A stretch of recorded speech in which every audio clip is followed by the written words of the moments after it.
This might look slightly intimidating, but I promise it's actually way easier than you think. And I'm just going to talk you through it. We're going to use Pascal's triangle for all of our coefficients. So Pascal's triangle is exactly what I've just given you, right? You get a, oh, no, that's not a pen. You get a 1 on the top, and then you add those things together, right? So then you've got, So you've got a 1 here and a 1 here, right? So basically, that's not what I'm doing. Okay, so you're just going to keep doing ones on the side, right? So you're making like a really big Christmas tree with ones. Then you're adding these two numbers together, right? 1 plus 1 is 2, right? So all we're doing is adding everything together. So these two numbers are 3. These two numbers are 3. Then we put another 1 on the side. These numbers are 4. These numbers are 6. These numbers are 4. Put a 1 on the side. These numbers are 5. These numbers are 10. These are 10. These are 5. Put a 1 on the side. 1 on the side. I know. Add these together. 6, 15, 20, 15, 6, 1. And you do that forever, right?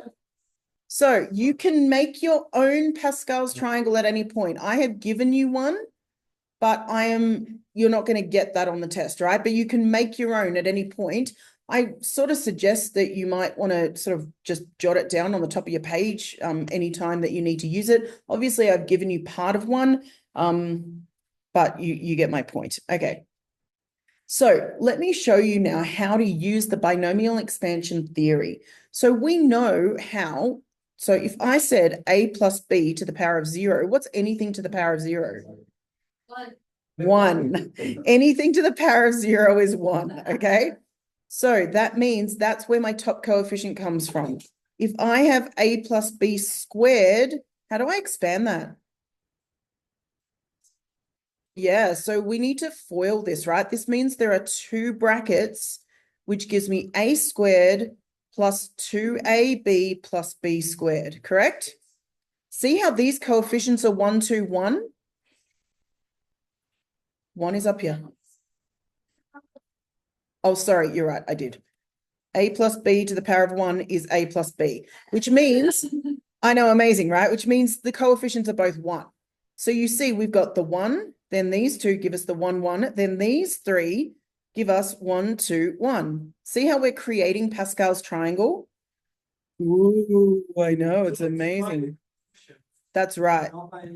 Correct. We'll talk about the rest of it in a minute. So if I've got a plus b cubed, we also know how to do that, right? So we've got a plus b, then we've got this. We've already done the squared. So a squared plus 2ab plus b squared. Expand all this. A cubed plus 2a squared b plus ab squared. Now we need to put b on everything. Then we have a squared b plus 2ab squared plus b cubed. And that's not what I meant to do. Actually, I won't zoom out because you won't be able to see it properly. So if I put all that together, I've got a cubed, then I've got 2a squared b plus another one there, which is 3a squared b. I've got ab squared and 2ab squared, which is 3ab squared. Then I have a b cubed. And here my coefficients are 1, 3, 3, 1, which is what I should have in the triangle. So you see what's happening every time I do this. So instead of doing it by hand, every time, what? I thought you were saying something about this, no? Okay. Oh, okay. Victor is right. You are wrong. It is cool. All right. So the thing is, though, this theorem allows us to have a shortcut instead of doing this, because if I give you a plus b to the power of 27, you don't want to write 27 brackets, expand them all, and then collect everything, right? That's still a pretty big claim. Well, it is, but it's still better than doing this, okay? So I'm not going to give you 27, but if I give you 8, right? Like, yeah, let's be slightly more reasonable. If I give you 8, sorry? So we do it with a triangle? Yeah. So let me talk about it. So there's actually a pretty easy way to do this. So let's look at an example. What you do is, let's start with to the power of 5. All right. Actually, why did I do that? All right, I'm going to start with 5, and I'm just going to show you exactly how to do this. Okay, so if we look at the 5th one, right? So the 5th one down is 1, 2, 3, 4, 5, is that bottom row that I've given you. Our coefficients are 1, 5, 10, 10, 5, and 1. All right, these are the numbers we're going to use as our coefficient. So the first term has a coefficient of 1, so I don't need to write it, and it's going to be a to the power of 5. All right, so I just take my first term and I use this power. The second term, my coefficient is 5. I hate how that happens. Oh, they really need it to be there. 5, please stay. Yay. I am. All right, so what I'm going to do with my A is reduce the power by 1. And I'm going to increase the power of this by 1, because here it's 0, isn't it? This is like b to the power of 0.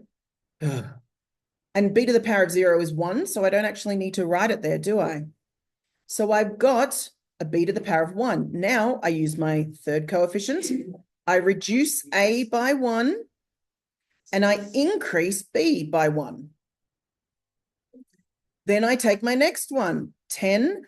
I decrease that by 1, and I increase that by 1. Then I take my next coefficient.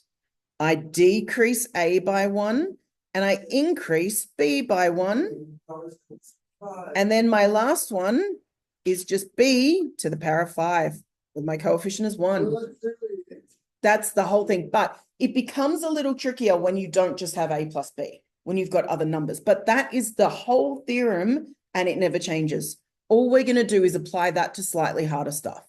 So let me give you an example of applying that. Yes, slightly. Let me give you an example of applying that to something slightly harder. So what example did I want to use? I'm going to use some numbers this time. So I have 2 minus 3x, and I'm going to do that to the power of 6. So I'm going to do the same thing. The first one gets the power by itself. So 2 to the power of 6. Okay, what's 2 to the power of 6? 64. Okay, so that number is going to be 64. My second thing, I have my coefficient. Oh, sorry, that's not my coefficient. My coefficients are going to be, right, these are my coefficients for the 6th line. So my coefficient is 6. I get the first one, and I reduce the power by 1, right? This was 2 to the power of 6. It's now to the power of 5. And then my second term becomes a 1, right? Because it was a 0 here. Then I take my next coefficient is 15. 2 reduces in power by 1, and the next one increases in power by 1. Okay, I have written something. Oh, no, that's fine. Okay, my next one, the next coefficient is is 20. So 20, I get 2, I reduce it by 1, and I get the next one, and I add 1. Then my next coefficient is 15 again. I reduce this by 1, and I increase that by 1. Do it again. My next one, so 15, I'm now down to 6. Reduce this by 1, which is just 1 now. And I increase that by 1. And now for my last term, my coefficient is 1, and my last term has a power to the 6. Yeah, and now all I have to do is I can just type all this stuff into a calculator and figure out each term. So if I type this into a calculator, 2 to the power of 6, yeah, well, you just put the x on the end, right? So if I'm 2 to the power of 6, we already said is 64. This is 6 times 32 times -3, right? So all these numbers need to be multiplied together, which is -576. I've already done it. And then it's just a single x. This one is 15 times 2 to the power of 4, which is 16. So then I get 2160 sorry, times -3. So I'm multiplying these three things together, right? These three things get multiplied together, and then I've got an x, and that x is a squared term. Now I have this one. This is a 20 multiplied by 8 multiplied by -3 cubed. Are you with me? So this is -3 squared, I should have said. So then I've got -4, 3, 20, and x is cubed. Then my next term, I'm doing this one. This is 15 times 4 times -3 to the power of 4, which gives me 4, 8, 60, x to the power of 4. Then I have this one, which is 6 times 2 times -3 to the power of 5, which gives me minus 2916 x to the 5. Then I've just got -3 to the power of 6, which is 729 x to the power of 6. So if you can do this stage, all you do is simplify each term and write it out. None of these are like terms. They've all got different powers. I can't put anything together. Do you see what I'm doing? So it is one rule over and over and over again. What'd you say? Oh, you don't need to do anything like that. Just leave it like this.